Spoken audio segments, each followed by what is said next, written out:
um, interest in the national team, the Elephants?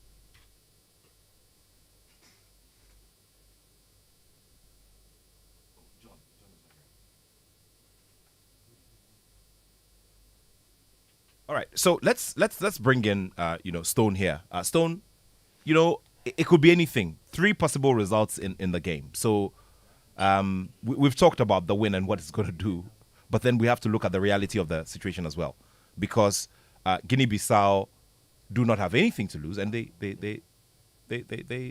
you know When you they look at Guinea-Bissau, you look at their last match was a international friendly against Mali, where they were absolutely schooled and put in their place 6-2.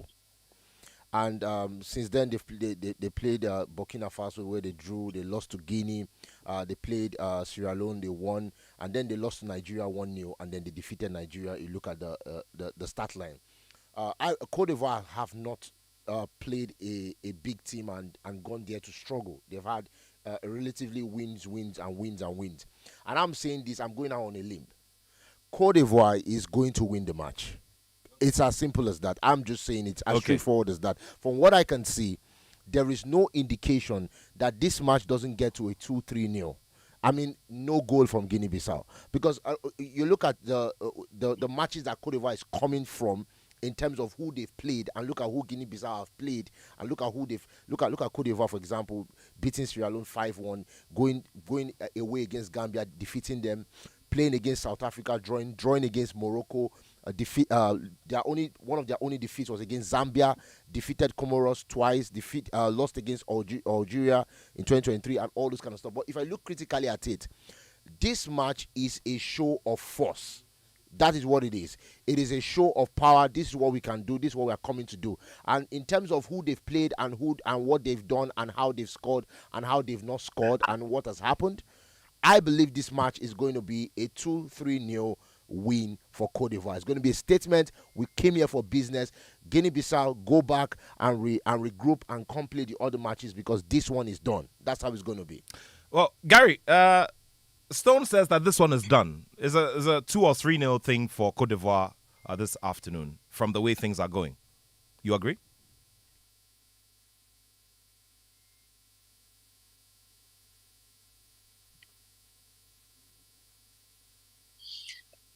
Yeah, if you don't mind, I'll just jump in real quick. Oh yeah, John, please go ahead, John. Hi. So I was trying to say earlier that that the Ivorian crowd tends to always support the team regardless of the performance and regardless of also the outcome.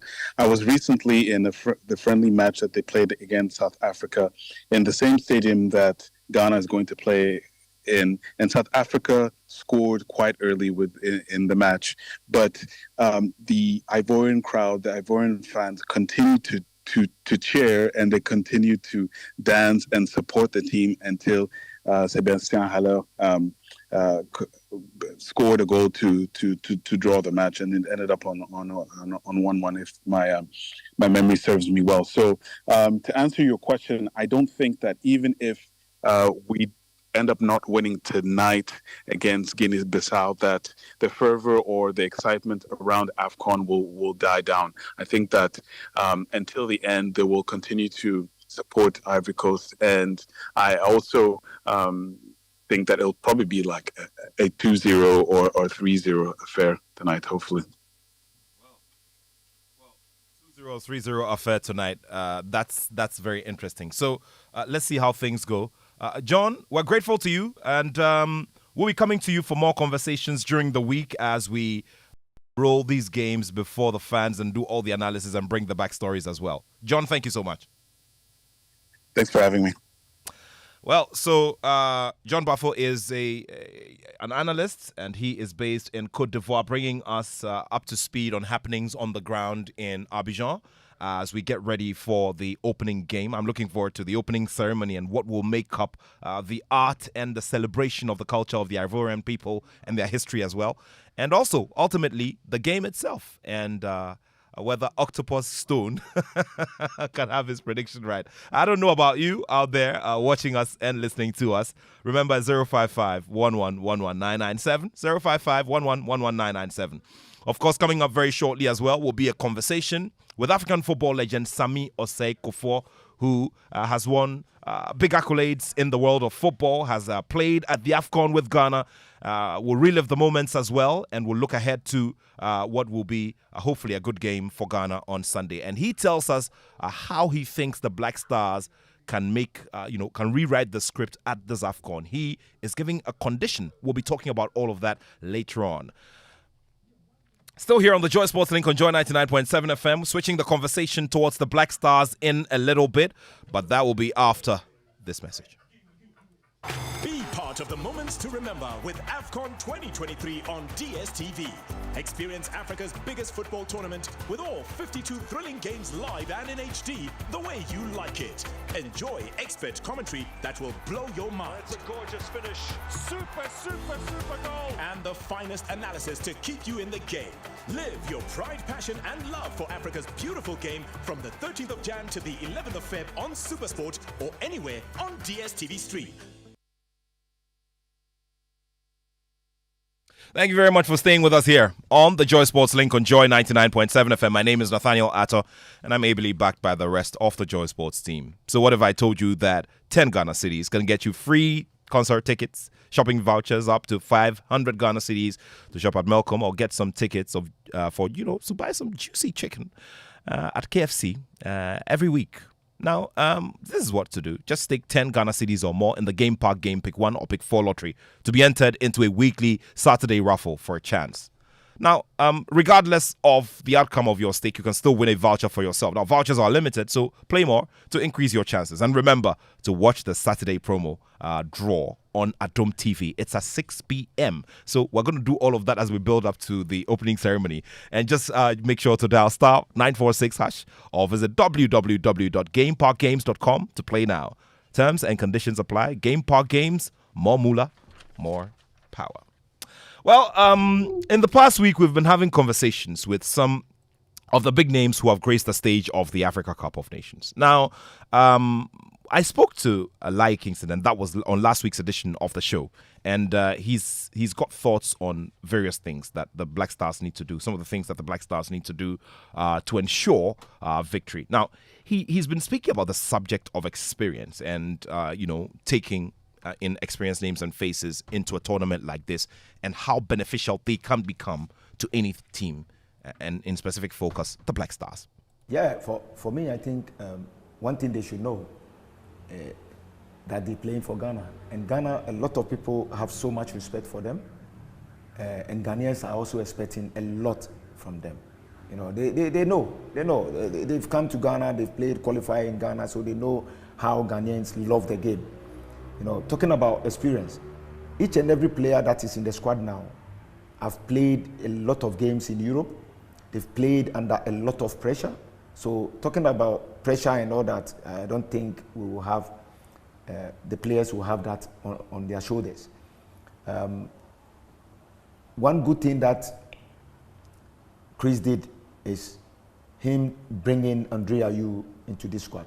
You can tell from the players that they have, the inexperience are a lot in the group.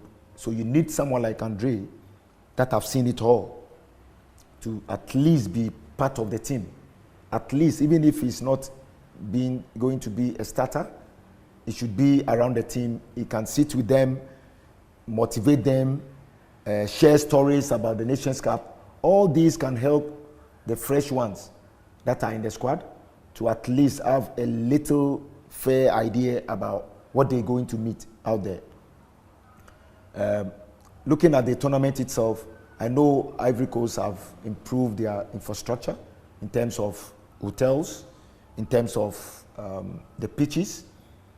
I've seen one or two pitches that is going to host the tournament, and the pitch is amazing. It's amazing. So looking at it, I don't think those things will affect them. But you cannot, experience is very important.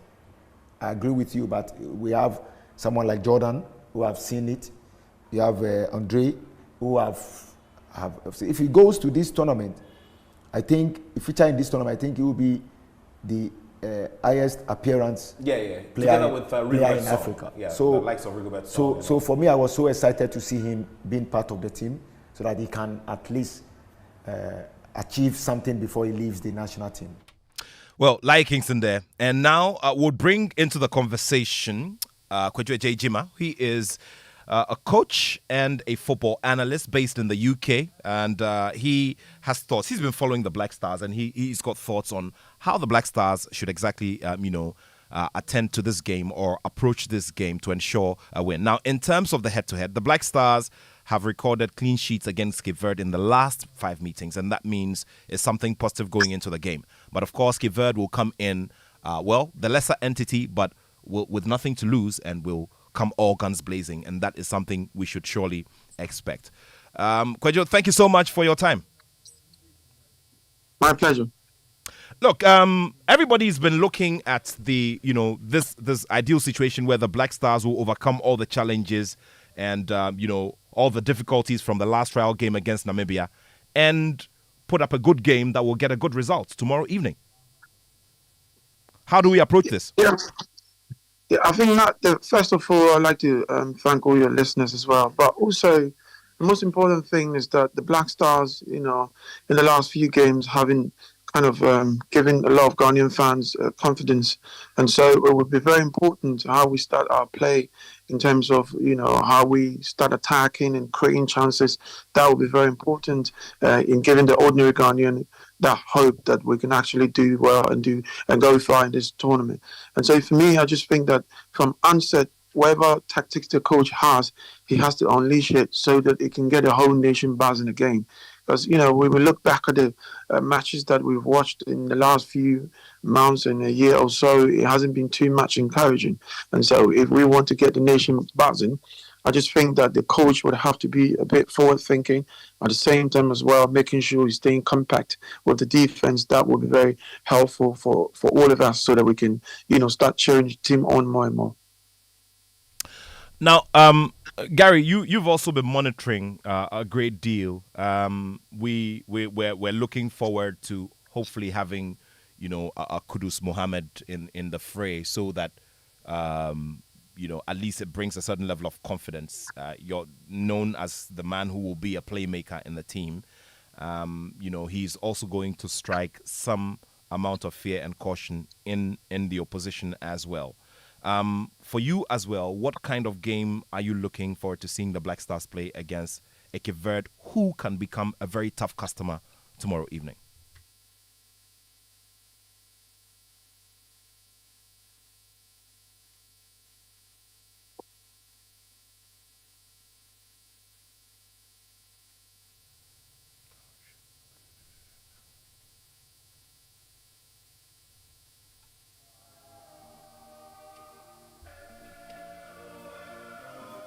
All right, we'll be bringing Gary in very shortly. Of course, Stone is here with me in the studio. Stone, a lot of talk about the Ghanaian team, and you've been monitoring for a while now. Now, Ghana is coming into this tournament with not so cool recent history, especially because of the result that was recorded in the last edition, which is termed the worst since Ghana started participating in the AFCON.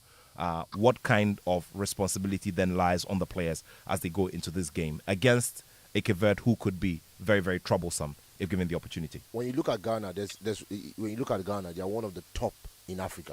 That's the truth. They are one of the strongest teams in Africa in terms of the pedigree.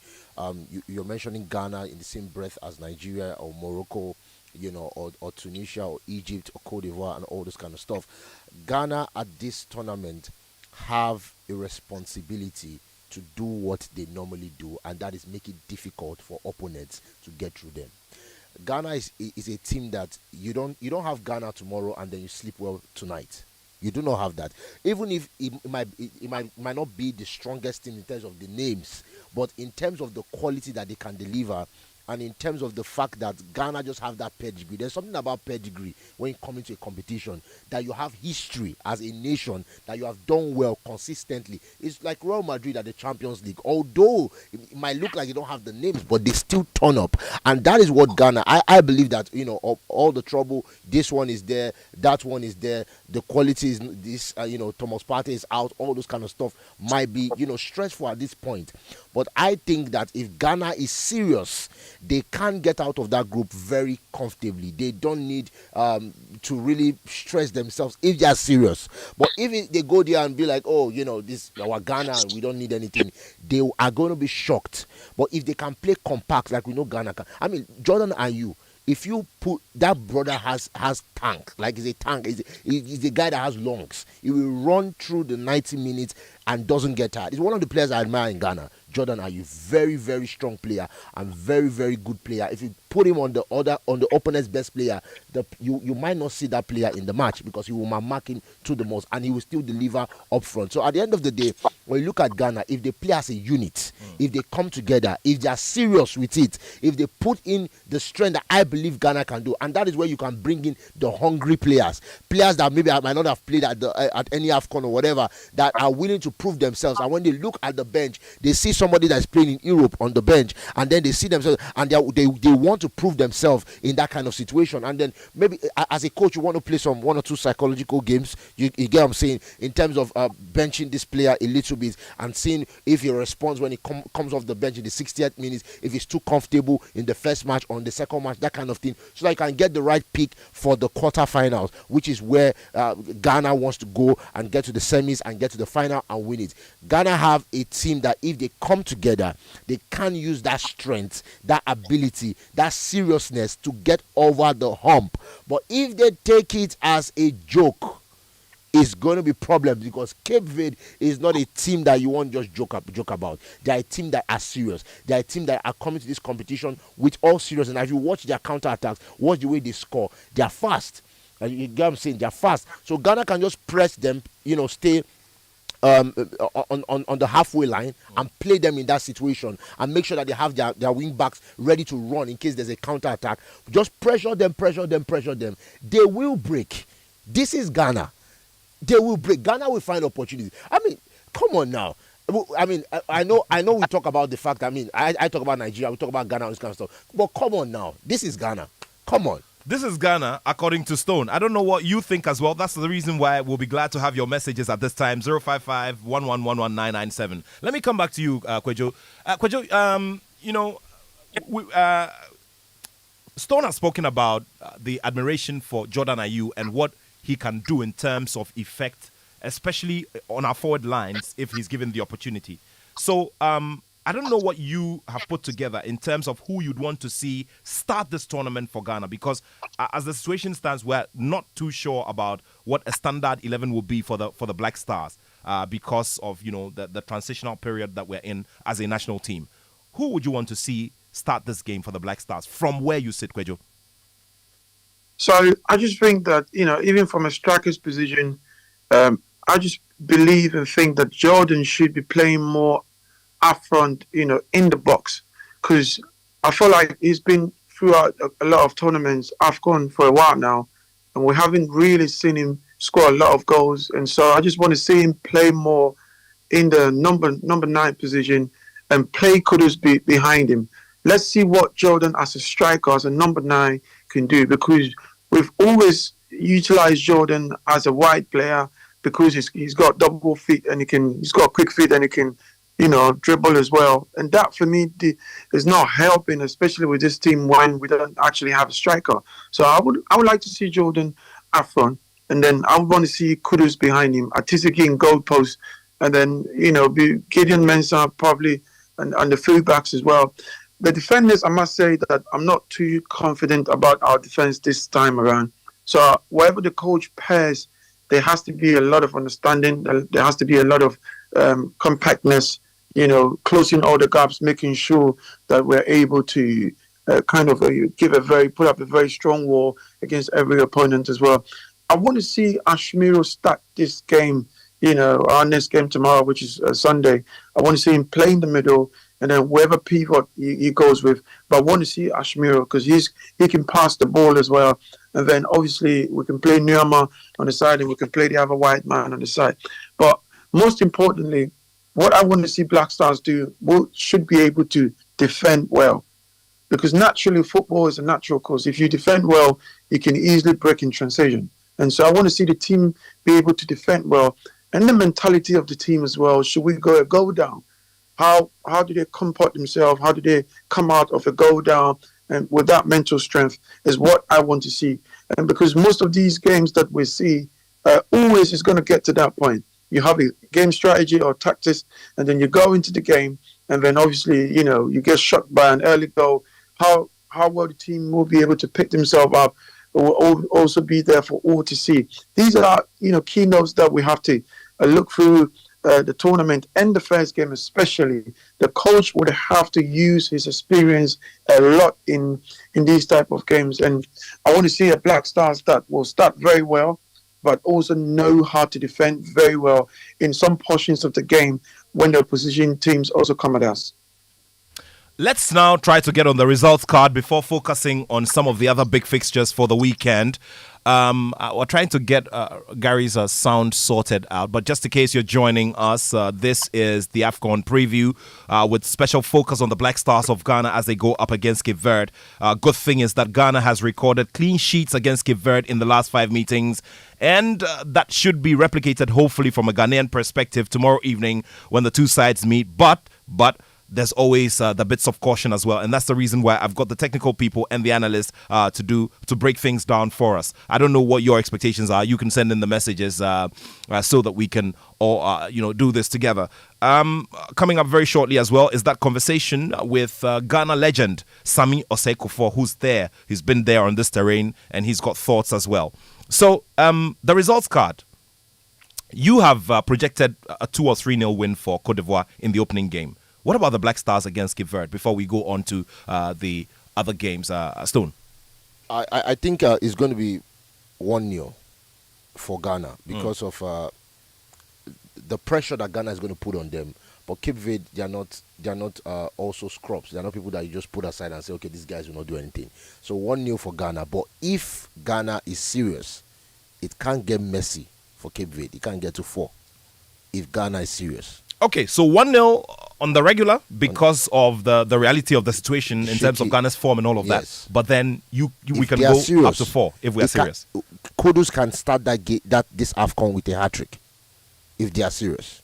Okay. Look at the form he's on. Come on now. Yeah. This is Cape Verde. He plays against people that that are much technical. So this should be a cakewalk for him in terms of getting a hat trick or getting an assist or pushing it to the next dimension. In terms of that. But by the end of the day, that's just what Ghana can do in terms of seriousness. That's just it. I see. Let's come back to you, Kwejo. Kwejo, you tell me what you'd want to project on your results card for the game between Ghana and Cape Verde before we move away to other fixtures. I think we can sneak in 2-0 in that game. 2-0. Yes, I think 2 goes to the Black Stars. I think we can do that in the first game against Cape Verde. Okay. All right. So let's now get into the other games in terms of attraction. For the coming week. Of course, I know loads and loads of people are looking forward to that one between Ghana and Egypt on the 18th of this month. But Stone, I want you to give me what your picks are for the big ones or the ones you are focusing on for the first few days of the competition. So in terms of the first few days of the competition, I've picked some games that I'm looking forward to. Now, they might not be necessarily the big names so much, but they are games I'm looking towards focusing on. Of course, I looked at Nigeria versus Equatorial Guinea, and as much as I've said a couple of things about Nigeria, I believe that game will be a 1-0 victory for Nigeria. Ghana, Cape Verde, I've already said. And of course, considering that you've had major issues major injury issues with most of the strikers. Yes. Victor Osimhen is still a big force to reckon with. There's no doubt about that. when you look at Victor Osimhen, you're looking at one of the best strikers in the world. Because at the end of the day, even when Nigeria do not create chances for him, even when Napoli do not create chances for him, Osimhen is a chance creator by himself. You put him with 2 players, 3 players, he's going to turn, he's going to get the chance, and he's going to necessarily score, because that's how great he is. He's auspicious, he's on that level, and he's a player that can express himself on a zenith of creativity that people have not seen. So that's just what I'm looking at in terms of Victor Osimhen. But at the end of the day, the next match I'm going to look at is Ghana Cape Verde.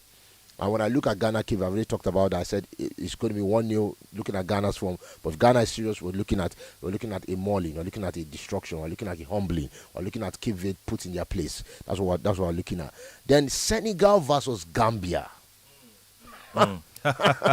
That's a very interesting match. This is what Azuma Nelson can refer to as father and son. Yes, this you see, you know, at some point you would look at it and say, this is 5-0 at some point. But at this point, with the way the Gambia have grown, with the way they have Musa Barrow and all those guys that are coming up and everything, you look at the last 2 times they faced have been 0-0 and 1-1 draw. Both of them. Senegal has not defeated the Gambia in the past 2 meetings, and that was many years ago, of course. But in terms of what Gambia played last AFCON and how they came out and how people did not give them a chance, Gambia, and how they came out and the strength are coming up and all this kind of stuff like that. You know, we like to look at history and everything before we come back to this. The last 2 times they played, 2008 or whatever, they played draw twice. Now, coming back now, Senegal has a team. They have Sadio Mane, they have all these guys, but can they defeat the Gambia? I'm putting that match 2-0 to Senegal. 2-0 to Senegal. Okay. Yeah. Which other one is of interest to you? So I look at these ones, and these are really interesting matches, but I'm going to skip a couple of them, and I'm going to go straight to the match that I believe, because this is a team I've spoken about so much, and I think this match is very interesting to watch. Tunisia versus Namibia. That is going to be a match to watch. That's going to be a match that people. I'm telling you right now. Namibia camped here in Ghana. Namibia camped in Ghana, and not only that, I said something. I said Namibia has the best counter-attacking team at this AFCON. Okay, they have the best, and when Namibia is attacking you, the only reason why Namibia do not score more goals, and like I said many times, is because of their selfishness. And now you're playing against Tunisia, who likes to pack the box and then might play contain and counter. Tunisia doesn't like to be the one. They don't like to be the aggressor. And then Namibia might not necessarily be the team that will be the aggressor. So you have 2 people that play almost alike. You understand? Tunisia want to contain and counter. Namibia want to go back and pack the box and counter. So you have a situation whereby contain and counter versus pack the box and counter. So maybe someone like Atletico Madrid team coached by Diego Simeone of 2014 or so versus a Jose Mourinho team coached maybe like an Inter Milan coached by Jose Mourinho. So you're having that kind of scenario. This one is contain and counter. This one is pack the box and counter. So in terms of possession, who's going to hold the possession? And not only that, in terms of the chances created, there are going to be a lot of chances created in that match. So, but I believe that I am backing Namibia to draw Tunisia. Okay. I'm backing Namibia to draw Tunisia. Draw against Tunisia. Yes. Okay. And then, of course, Mali, South Africa, where you have South Africa, excited. These are people that their women team is exciting, and their men team is picking up and everything like that. A wonderful team. But at the end of the day, I'm looking at this match that Mali is going to absolutely take South Africa to school. I'm looking at this match, and I'm looking at 2-0, 3-0. Mali is going to be a routing, because the Mali team, they have so much talent that they can do whatever they want to do on the football pitch. Okay, so let's come to you, Kwejo, for like a general overview of the expectations. One of your key games you're looking forward to, and who you expect to excel. I mean, generally, Kwejo. I think Tunisia, Namibia would be a very exciting game. Tunisia seems very hungry, and Namibia, they seem to be like a new, fresh phase on the continent. For this particular AFCON, so there's one team that I'm also looking forward to what they can do against Tunisia, and then that will set the ball rolling proper for everyone. I just want to see in the quarterfinals and you know how Morocco, Egypt, Algeria, and Senegal will fare in the quarterfinals. I want to see how these teams will fare in the quarterfinals. So I'm looking at Morocco, Algeria, probably Tunisia, and maybe Senegal. I just want to see how they will fare in the quarterfinals. That's where my focus is on now at the moment. But we focus on the group stages, and then hopefully, I'm sure most of the African giants will get through the group stages. But after 1/16, that's where you know the games really come thick and fast. So that's where my focus is on now. I'm sure, for sure, and very much sure, these big boys will get through the group stages. Majority of them. Well, great stuff there, great stuff there. And remember, I'm just asking you a simple question out there. What if I told you that 10 Ghana cities can get you free concert tickets and shopping vouchers up to 500 Ghana cities to shop at Melcom or get some buckets of juicy chicken at KFC every week? Now, here's what to do. Just stake 10 Ghana cities or more in the Game Park game, pick 1 or pick 4 lottery to be entered in a weekly Saturday raffle for a chance to win. Now, regardless of the outcome of your stake, you can still win a voucher for yourself, and vouchers are limited. So just play more to increase your chances. And on Saturday, I'm talking about today, on Adom TV at 6 p.m., just before we start getting ourselves ready for the big game, just dial, star 946 hash and visit www.gameparkgames.com to play. But remember, there'll be the promo draw on Adom TV at 6 p.m. Remember, terms and conditions apply. Game Park Games, more moolah, more power. In Group A, there is... So we're going to do this like a quiz, Stone, just before we get into the conversation with Samuel Sekofor. So in Group A, there's Cote d'Ivoire, Nigeria, Equatorial Guinea, and Guinea-Bissau, the top 2. We do know that the best 2 third-place teams will also go through because it's a 24-team tournament. Yes. So Group A. Top 2, Cote d'Ivoire, Nigeria. Thank you. Group B. Group B, top 2, Egypt, Ghana. Group C, Senegal, Cameroon, Guinea, and the Gambia. Group C, Senegal, Cameroon. Group D is Algeria, Burkina Faso, Mauritania, and Angola. Group D is going to be Algeria and Burkina Faso. Group E is Tunisia, Mali, South Africa, and Namibia. Can I skip that? I know why. Group F is Morocco, DR Congo, Zambia, and Tanzania. I'm going to go Zambia and Morocco. I think Zambia is going to top. Okay. Morocco will be second. Well, let's just see how all of that goes. This is the AFCON preview special here, and I would like to say a very big thank you to Stone. He is a football TikToker from Nigeria, and also to Kwejue J. Jima, also known as Passionate Man. He's a coach and a pundit based in the UK. And congratulations once again to the man, Gary Al Smith. It couldn't have happened on a better day. So this is it. The conversation I had earlier with Ghana and African legend Samuel Sekofor on football matters on the African continent as we build up to this very big one tomorrow. And of course, a good day because KOD, my good brother and friend, Kofi Ochidako, is celebrating his birthday today. Are we watching the game together on Sunday or what? Stone, when are you leaving Accra? I'll be leaving Accra tomorrow. Okay. Painfully. Don't worry, we'll welcome you back soon. Please yeah? do. I'm going to be back. I'll come back from Cote d'Ivoire and come back here. Very well. Good to see you, big bro. Good to see you. Yeah, see you. And you look good. Wow. Wow, thank you. Thank you, you look good. Yeah, it's been a while. We haven't had a conversation in a while. Well, not. I mean, we are struggling. We try to. Good to see you, big bro. Good to see you. Yeah, see you. And you look good. Wow. Wow, thank you. Thank you, you look good. Yeah, it's been a while. We haven't had a conversation in a while. Well, not. I mean, we are struggling. We try to put on food on the table for the family. So we need to work hard and just try to keep going. Great stuff there. Now this week, we've heard not so pleasant news on the fact that one of the greatest persons to have graced the game of football has passed on, and the fact that you played majority of your game in Germany, it comes and hits you at a different scale or on a different scale. You also had personal contact with him along the course of your career as well.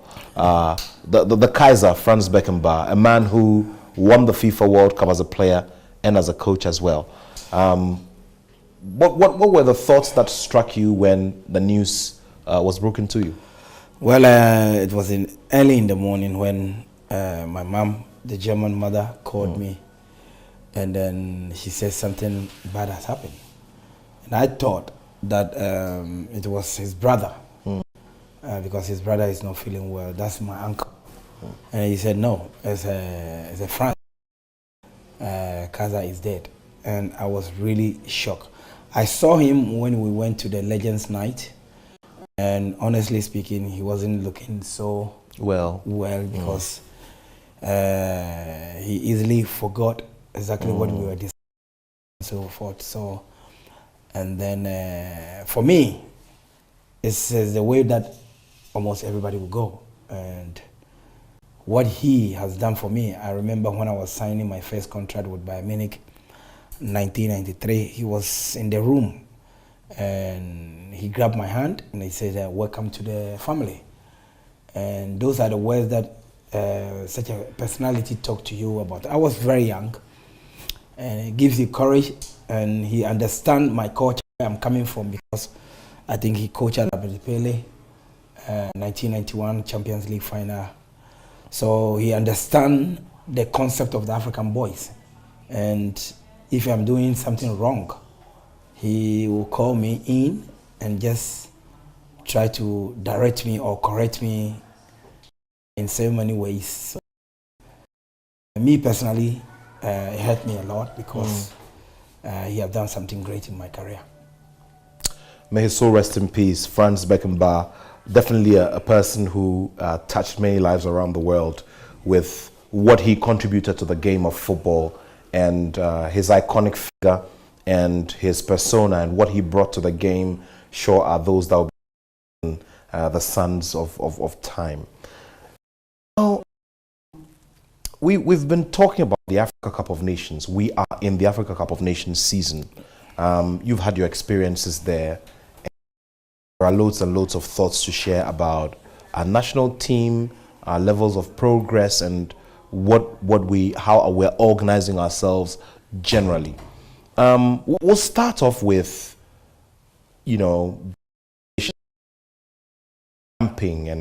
camping in South Africa, camping in Ghana. There are those who are camping here, those who are camping in neighboring countries, those who have even arrived in Cote d'Ivoire already. The likes of Morocco are already there. What really is the deal if you have to do external camping away from your nation, if the Nations Cup is being played in a neighboring country? I mean, you've been through several of these camps. You see, it's a very dicey question here. I quite remember 2008, the Blaster, we were hosting the tournament here in Ghana. Yeah. But they went to Dubai. And there was so many questions that people were asking. And apart from that, since 2008 that we hosted it here, we have been outside to camping. And then I think it wasn't, for me, personally, it wasn't the best idea. Why can't we do something here in our country in terms of infrastructure? That the Blasters will have a training camp here in Ghana, instead of going to South Africa, instead of going to Dubai, instead of going to so many places that we thought that it could be the weather affection. But I still believe that when you look at the other hand as well, if we have a better facilities here, we will not even struggle for the Blaster to go to a hotel. We can camp here in our own soil, we are our own camping, whereby we have a better facilities for the boys. And we shouldn't forget that the boys, everybody is playing outside now. They have a better pitches on the training grounds. So when they go to Kumasi or whatever it is that the pitch is not all that good, it could be an injury for somebody that will end up his career. So I was just thinking, somebody called me, and I just said that this one, I will not blame anybody, I will blame the government. My reason is, if we have done something huge here, if Namibia comes here, they will pay. It goes into our economy, right? And if people who work under a Namibian team, cleaning, driving here and there, everybody will get money and it goes into our economy. So why do we have to go somewhere and train, and those people will get money and put it in So the then economy? It means that the eventual decision to train here was a good one. Only that you would have expected that we Yes. have a big facility which is Yeah. purpose built. Yeah, it's really planned. For this is the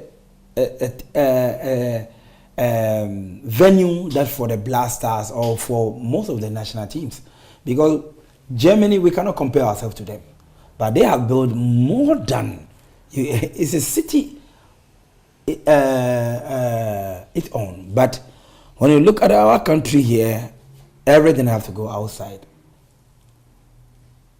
People are complaining. The Ghanaman Soccer Center of Excellence, for instance, this is something that we were able to acquire, or we built through the FIFA Go project, which was introduced by then FIFA President Sepp Blatter. Now it has been rebranded to FIFA Forward program, and we saw various stages of the development. Now, there are those who have spoken about the FIFA Center of Excellence. I mean, we hold, it's supposed to be, that is our technical center now, the Ghana FA's technical center, but it's not able to host the national teams when we're camping. The facilities are not the best. Let's be honest to ourselves. We cannot just deny it, because these boys that they are playing now, they are into a different level in terms of having their own money and living in their own house. You cannot put them in that place, pram, yeah? But for me, like I said, we have to do something that will be a longevity. It's not today. I'm not talking for today. I'm talking for maybe the next 50 years. So how long can we go somewhere and train and forget about our own, whereby we have the opportunity to put something huge? Most of the African countries who are going for, maybe this is a tournament in Nigeria. Do we want to go to Nigeria, or we want to stay here and train for our own? And if Blasters comes here, if the Blasters comes here and they know that we are going to play in Kumasi, we can be in the same venue and train and just make everything go down. Because if we don't do that, then we will still have a problem.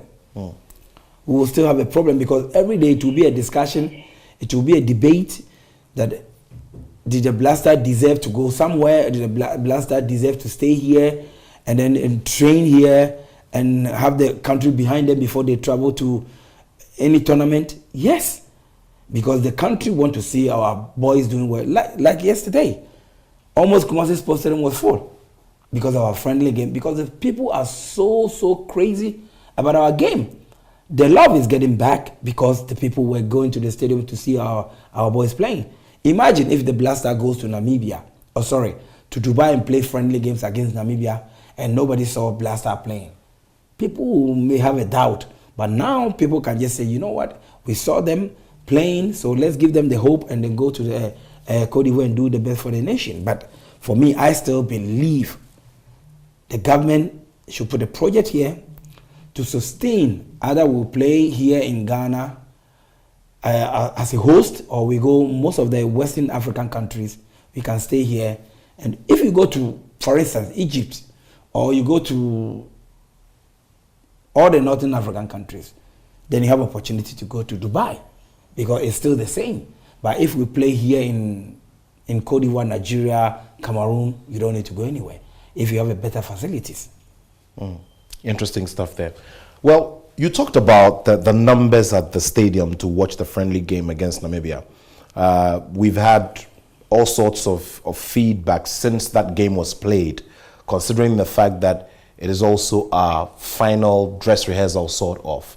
The fans had the opportunity to complain about maybe the first half and our appearance in the first half, and how no goals were scored and all of that, to the extent that some even booed some of the players. I don't know how you feel about that. No, I think it's not encouraging, because these boys are going to fight for the nation. If we don't give them the self-confidence, if we don't support them, fine, you may have your fun. Probably I'm a fan of Nat. He's playing good. But don't take that advantage and destroy a young boy who doesn't know anything. Because not all of them had that courage. If you just try to boo them, you kill them, you destroy their mentality. The mindset, even my country, people doesn't like me the way I'm playing. And if we know that this boy is not into that level, then please let him stay. When he get there, then we call him. But booing him, I don't think is the best. You killed him. There's been a lot of talk about, the state of Ghana's national team. You saw yours and all of that. We'll be getting into the moments, your AFCON moments and your experiences with the national team at that level. But look at the team now and tell me what you also make of it in terms of where we are. There are those who say we're still in transition. There are those who say we just need a little extra time. And there are those who also say we just have a number of talents that we're not sure about, in terms of how to place them and how to use them. Where do you feel we are in terms of the growth of the national team currently? I think we have a problem. The problem is we don't want to just go straight direct to where the problem is, because everybody is talking on the favor of somebody, whereby it doesn't look good on our national team. 2022, I was with the team. We have players, 17 players under 25 years. It's a huge credit for us. If you build it from there, we shouldn't, I always say this, there's a difference between preparation and planning. We don't plan, we prepare. That is my major concern about this. Because if you have 17 players under 25, what do? You just finished the World Cup 2 years ago, and almost 1.5 years now. So what do? You plan towards maybe 2026, 2025, 2027. AFCON, one of them. I should plan myself to go and win the trophy, because that time the players are more matured, they are more experienced, they got to their peak. Now, because we have Kudus, we have Dede, we have Nyaki, everybody say that we should go and win the trophy. It doesn't work like that. It doesn't work like that. We should have a proper planning. If we have plan, then we give ourselves this time around in Cote d'Ivoire, if we go to the quarterfinals, hallelujah. If we go to the semi-finals, praise the Lord. If we win the trophy, a gift from God. But we don't do that. Because we have certain players who are playing good in their various clubs, we thought that we should go and win the trophy. It doesn't work like that. It took Senegal how many years? 7. It took Senegal how many years? We should forget about the previous 1982, since 82 we haven't won the cup. It doesn't make the difference. The difference is how we prepare ourselves towards the trophy. If we don't plan and prepare, we always go there and fall short. I'm telling you, because I don't see these players being bad players. I see them as a good talent, but we need to plan for them. Because if we don't plan for them, we thought that we have a good players or they are individual, they are very good. No. A national team should have identity. A national team should have a concept, should have a plan and strategy, but we don't have it. That's the fact, we don't have it. So I will still believe that there's still more room to improve. So if we have those players that we see that there's a plan for them, we shouldn't think about this African Cup of Nations. We think the next 2 editions. Either we go to the semi-finals or we win the trophy. That's my view. If you just joined us, we're having this conversation with Ghana legend Sammy Osei Kufuor. Yes, he's won the accolades, he's won the silverware, and he sits at a place of experience and is sharing some of his experiences with us as we get ourselves into the Africa Cup of Nations groove. My name is Nathaniel Attoh. I trust you're enjoying the conversation so far. We're going to be delving more into the current state of the national team. You talk about planning and how we're not planning. Is there any example we can pick from around the world? For instance, Germany, where you played. Germany won the World Cup in 2014, and there's an interesting story behind it, how they planned. Well, I believe that, 2004, they were out of the competition in the group stage. So they sit down and just say the way we play it doesn't suit us anymore. So we have to change the way we play. They were playing liberal with 3 midfielders, 2 strikers. We have a wing back. They have been playing this for how long? They have been winning the trophies, World Cup and 1996 European Cup in England. So that thing was in their mind. Oh, we are strong, we have a good mentality, but the talent was just declining. Every day was going down. So what they did was they have 5 solid people. This is what we want to plan.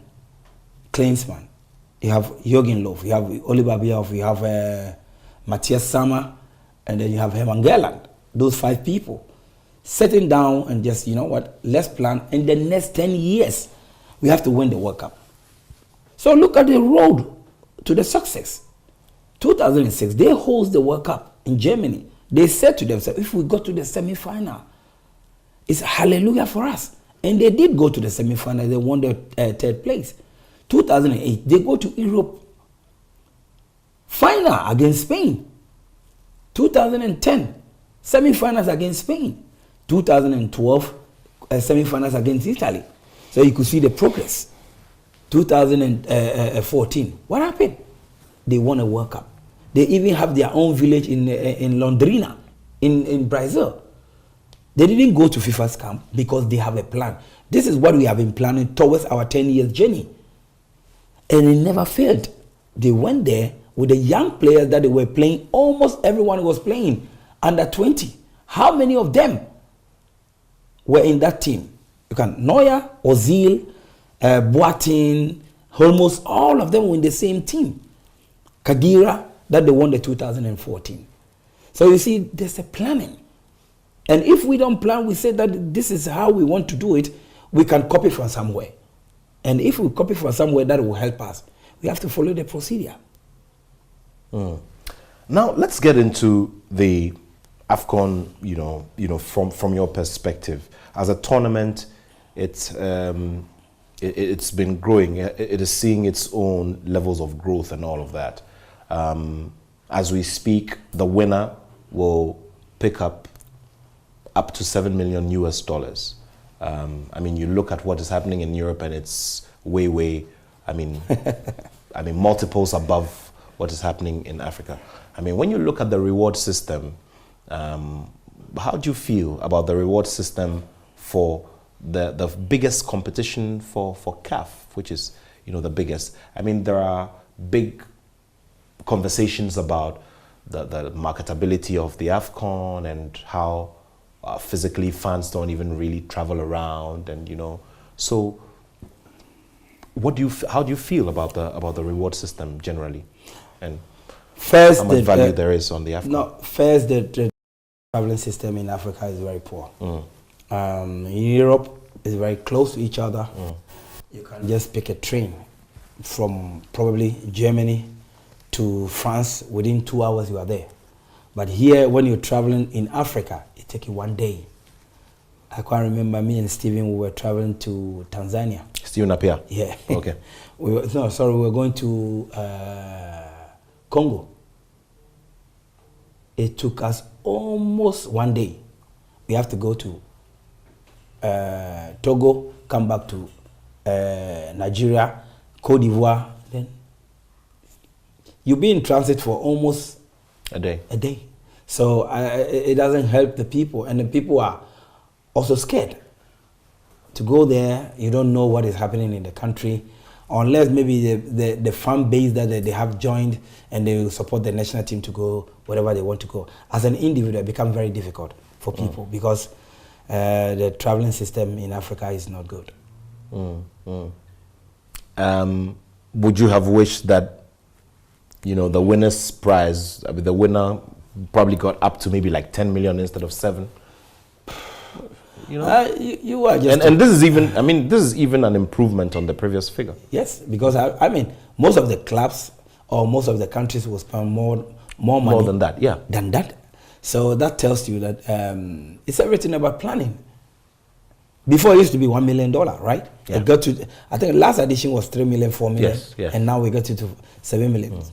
It's improving, but in my view, we can still do more because the TV rights alone brings a lot of money to CAF table, and a lot of things that goes on behind the scene that me and you we may not know. So I still believe that the CAF can do more, but in terms of price, since it's from 4 million, 3 million to 7 million, we have to thank God for that. You've had your own experiences at the Africa Cup of Nations. Well, there's the infamous one where you had to be expelled from camp for being vocal about the way things were being organized. You know, you got close to winning the topmost individual prize, you know, by CAF and all that. Have you moved on? I mean, emotionally, have you moved on from all of these, you know, all of these scenarios? I don't think about it. I don't, because people who were there knew exactly what happened. So for me, I think it was a huge experience for me, going to Mali, and I would love some of the players who were there with me to also witness, to also come out and say whatever they witnessed there. It's horrible. As a country, you know, for me, I think I give credit to Nantechi administration from that on to normalization, and then to Ked administration, because it was horrible. As a national team, we were eating on the roadside. It's like a chop bar. You go there, you eat. We don't have a T-shirt, and everybody. All the tournament that I played, at least I have a T-shirt, I have a jersey that I kept up to today. But I cannot say anything in terms of Mali preparation and just say to myself that I have this. No, because we didn't have a T-shirt, and everybody will witness that. We didn't. We were in the same group with the Burkina, South Africa, and Morocco, but we didn't have the T-shirt. When we go to dining, everybody is wearing their own stuff. And that time, I was the peak of my life. So to see my country go into that direction, it was horrible for me. So I have friends in South Africa group. They always come and just give me some meat, food. Then I share with some of the boys. I'm telling you, because what happened, the big men didn't even have self-confidence in the team.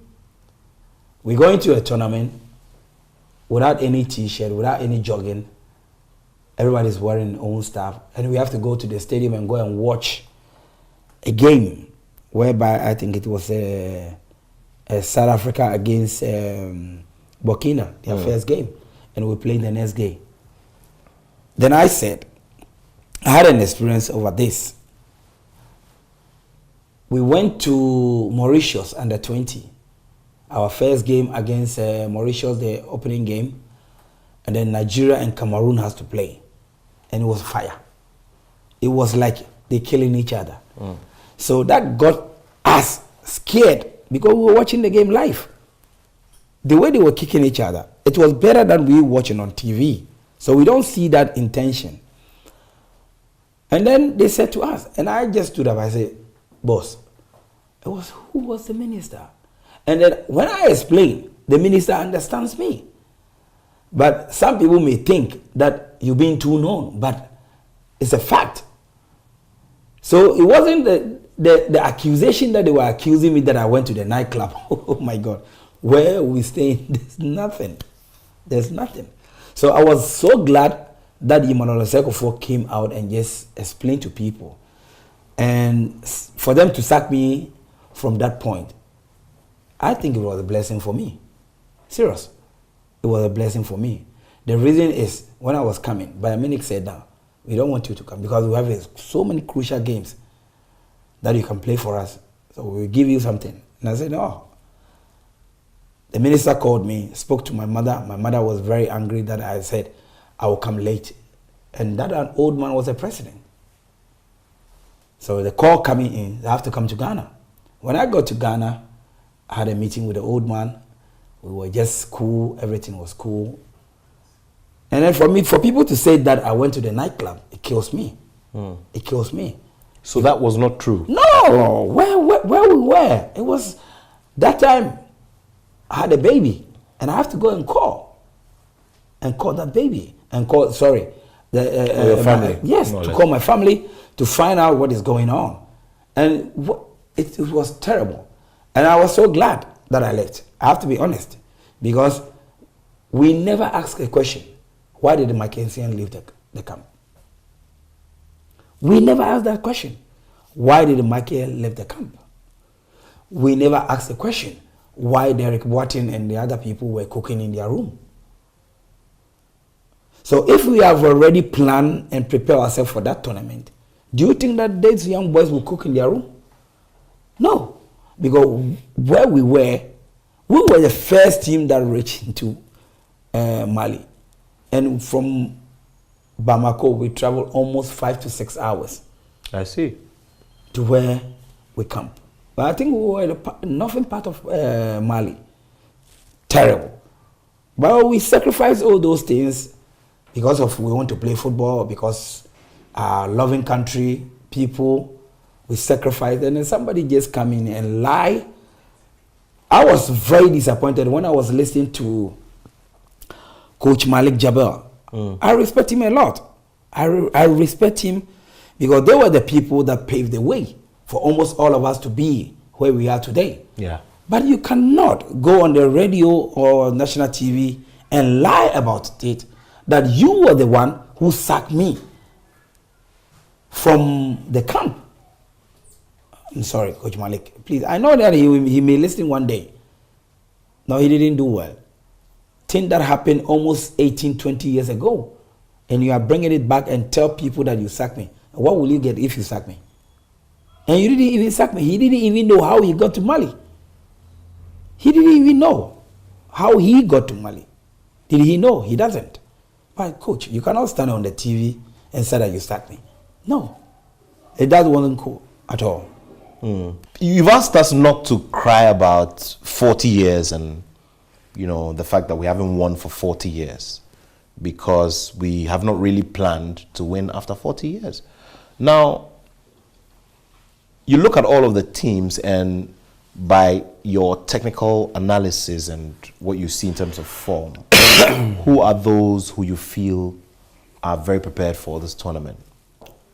Most of the time, it depends on the Northern African countries because they're taking it very serious. When you look at the record of most of the people who won it, they are very less, but they are there.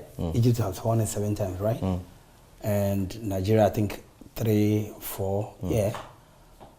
And Cameroon also is there. But at the moment, I still believe that Cote d'Ivoire has a huge chance, not because of they are the host nation, because the way their players are playing at the moment in Europe. There's no doubt that you can take Nigeria out because they have a very, very good individual players. Like I'm always saying, this tournament, sometimes individual can make the difference, but you also need a collective to jam together as a team to do something extraordinary, because you cannot just do it without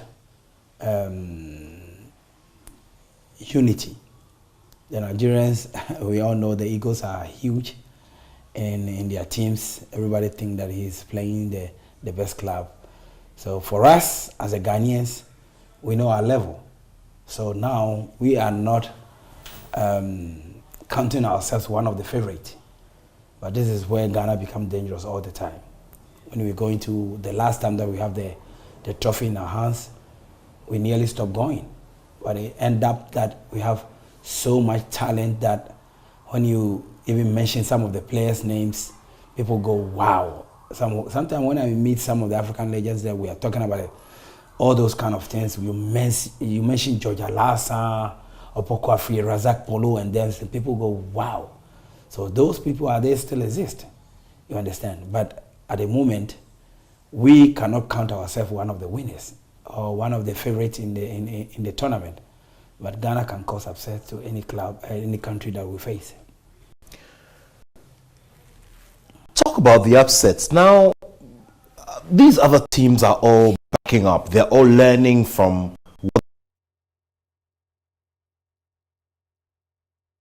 I mean, I was having a conversation earlier today. One of my colleagues, from the African continent was telling me that one of the teams he believes will create massive trouble will be a Cape Verde, for instance. Well, you see, they got nothing to lose. They are playing Ghana. And for them, their dream, one day to beat Ghana. And when we met 2013, right? The last time we played against them was 2013. It was a very close game. Very close game. So now they are coming in with a lot of players that they gather from Portugal, from here, because you see, their colonial masters is Portugal. So they have a lot of players from Portugal playing for them at the moment. But we shouldn't be just sit down and just say that they have given us a hard time before, so we won't go in and win the game for ourselves. But my problem is we are so slow starters, very slow. Every first game becomes very difficult for us, even though those days when you used to have polo and dance, it's always the same. But as some tournament grows up, Ghana develop and Ghana become better and better and better. But for the last two editions, it hasn't been like that. Since 2019 and 2022 in Cameroon, wasn't like that. But I still believe that this time around, Chris and his team and the players, they will also change their mentality to get to know that there's a lot of people behind them at home. So they will go in, do something for themselves, their family, and for the nation. Let's delve into your moments in the AFCON and which of the moments come back to you so strongly. I mean, you've spoken about the not so fun part. Let's now speak about the big moments for you in the AFCON personally. Well, I think it was here, CAN 2000. Our first game against Cameroon was hot. And when I look at the team that we have that time, especially, let me go back to 96. I was young. In South Africa. Yes. When I look at it, when we sit in the bus or when we when you go to dining, I see myself sitting down with so many great ones. Then I ask myself, what am I doing here? In my mind. Myself a question again. You are good enough, that's why you were selected to be in this position. You are there not by accident. It should be a reason and purpose, that's why you are here. So for me, CAN 2000 was the best for me. That time, range. And everybody just thinking that you are the best. And the whole country was solid behind me. I remember the game against South Africa in Kumasi. Oh my goodness. The game that I don't want to talk about it. Serious. We lost close range. And both of my mother and my father was in the stadium. Wow. And I could see when I was sitting in the, when I was standing in the pitch, I could see my dad. So I need to give everything that is in me that day. And that day, I think I did the best for myself, for the country, but our best wasn't enough. So CAN 2000 stands out for me very well. Now, there's always talk about how there are surprise elements sometimes that the lesser rated teams, I mean, you've spoken about it already. The FA president in a recent news conference spoke about that, there's a possibility that, away from all our troubles and all our, the low ratings that we have because of something can just happen. How much of it comes into this kind of conversation? Well, I think in some point he's right, because when you look at the situation that we are in at the moment, you just go to the market and ask even the women in the market. They will tell you that Ghana is not going to do well because people are tired with the disappointment. People are tired with all this frustration. People are tired with the how things are running and things are going in our country in terms of football. So nobody will just give you a benefit of the doubt that the Ghana is going to win this tournament. Like I said, it's always a surprise. And this is the time that I think the players, they will show their true colors. They have to show it. They got nothing to lose. They have to go in there with a free-minded. Go and perform. It's a football. It's a thing that you love to do it, and we are paying you. So you have to go there. True colors. And I think this time around, personally, if we go to quarterfinals, I'll be more than glad. I have to be honest. Because like I said it earlier on, the planning and preparation differences are the factors. That's why I use the word, if we go to quarterfinal, I'll be more than glad. So with this kind of, with this kind of background and what you know regarding getting national teams together, I mean, you've been in the thick of administration because of the normalization committee. How much time, I mean, with the crop of players that we have who are very, very youthful by the demographics, how much time can we project if we want to realistically stake a claim for the Nations Cup? I think we need to bring them together. Regardless, how old is Dede? How old is Amate? Jordan? So if those players are maybe... And maybe a Richard Ofori, yes, he's also experienced in that. Yes, so if we just say that they are over 30. How old is Salisu? He's 24, 25. Great talent. Fatau, I don't know how he got out. But so many Nyama, Kudus, so many players that we can gel with this team. Like I said, we have 17 of them 2022 World Cup under 25. So if we make our mind and just say, we don't care about this African Cup of Nations, like I said, if we go to Qatar, so we are thinking of the next two editions. If we go to the final, if we win it, amazing. But if we don't put that thing here, and we always say that, oh, we have this, Kudus is playing well with West Ham, we have Dede Ayew having a team, we have Jordan playing every week. In our mind, go to Cote d'Ivoire, and this is where the disappointment comes in. We need to plan. I will still stay on my West. We need to plan. We can prepare, but the planning have to be. Interesting stuff there. Now, if you've had the chance to play, be around the team by virtue of what you do. Let's talk about organization of the structure of the team.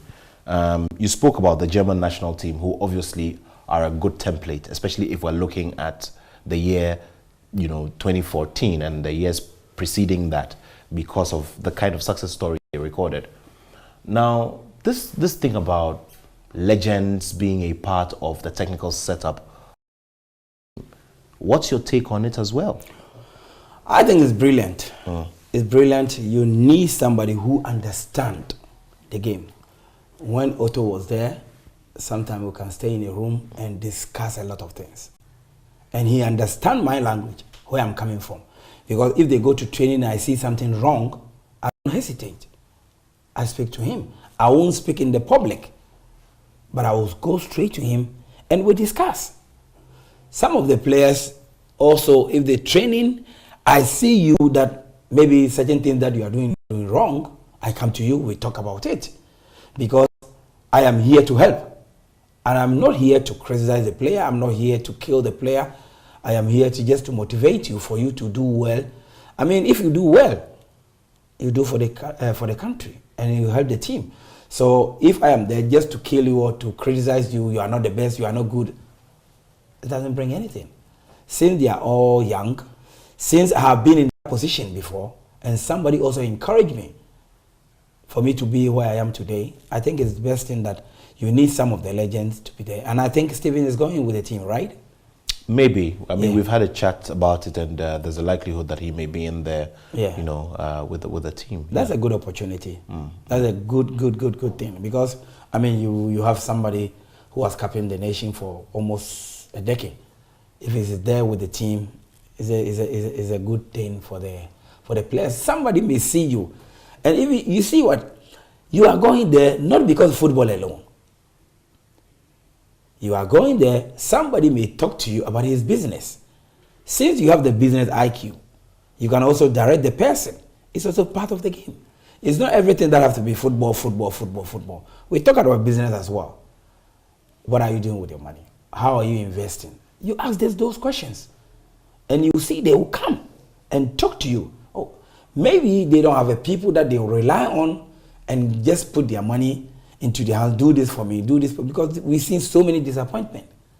But I will tell you, if you are not sure, why don't you put your money in a trust fund?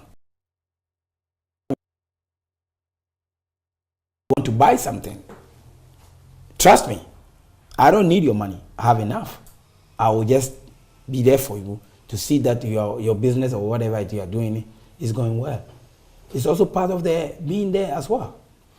Talk about money. The European clubs especially feel that they invest a lot, in our players. And because of that, when this time approaches, they get very uncomfortable. To the extent that it's difficult for them to release, players. I mean, I remember back in the early 90s where Tony Yeboah, would have to fly private jet, his club Frankfurt to fly in via private jet to come and play a game and come back to the Bundesliga and play and all of that. We had the SCN episodes. We've had in recent days the Kudus episode.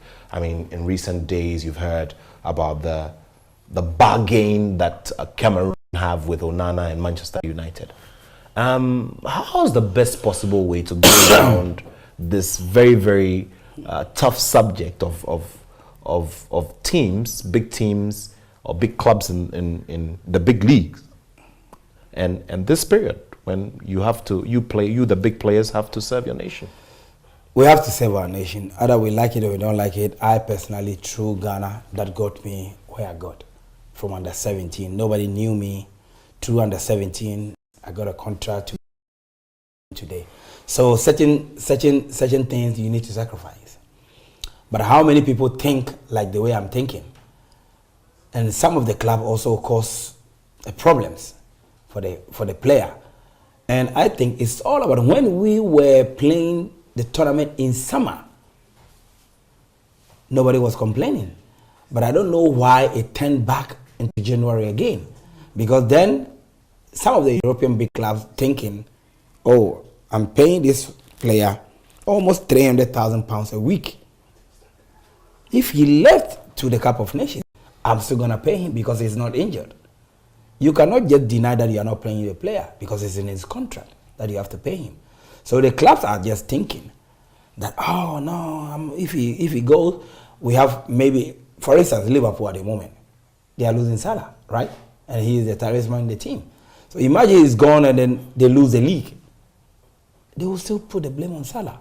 So if there's a possibility, for the sake of some of the African players, I'll still believe, because of the FIFA calendar that goes with the Nations Cups, it doesn't suit the African football. When you compare with the South American also, it's in the same summertime. It doesn't suit the world football. So for us, they will try and push us into the limit that will also give some of the players disadvantage, and in some of the countries. And I don't think that CAF, if they really want to also do something for the players to also have a opportunity to play with their clubs, I think they're supposed to do that. Sami, yeah, it's been wonderful sharing your company. Just before we wrap it up, let's just say, these boys were all sitting in front of you and you had to say something to them around this time when the nation's attention is on them and they have to serve. You've been there before. You've felt the heat before. You've broken your back for the nation before in the national colors. What would you say to them? It's just the three things. You have to be you, because you got a talent that the Father upstairs give it to you. You have executed the talent. You have to play for yourself. When you play for yourself, very good, you play for the team. When you think about your family back home, you play for the team. When you think about the people of Ghana, you also play for the team. And also concentration, determination, and dedication. I think that's the key. The players, they know themselves. They know exactly what they're supposed to do. So for me, sitting down and saying all those kind of things, they understand the language. We call something like football language. They understand. Nobody wants to be insulted. Everybody want to play good and play for his family. Especially when you play good, your family back home feel more comfortable. Your friends around you, they're going around and just say, hey, he's my friend. You understand? So I think they know it. And this time around, I think I have a slightly strong feeling that the team will do well. Like I said, if we go to this quarterfinal, I'll be the most happiest person. And if we go to the quarterfinal, there's a possibility for us to go to the semi-final. So my stage is quarterfinal. If we go there, I'll be more than happy. Sammy Tuga, thank you so much. It's always a pleasure speaking to you. Well, so that's the legend there, and he has done his calculations. He says that in the thick of all of this and with all the dynamics around the national team, he believes that a quarterfinal berth just could be a mark to spell something amazing for Ghana. Well, we'd have to cross our fingers, put our hands together, look to the skies, and just hope that things go the way we want them to go at the Africa Cup of Nations. These big conversations will continue, but I would like to once again say a very big thank you to the legend, Sammy Osei Kufuor, who sure has also paid his dues in a very big way and has earned very big silverware and plaudits for it, making him a big name here on the African continent and internationally. You always keep it here on Joy Prime, Joy News, and Joy 99.7 FM, and another big conversation will be coming your way. Thanks for watching. Thanks for listening. My name is Nathaniel Attoh, and I have love for sport.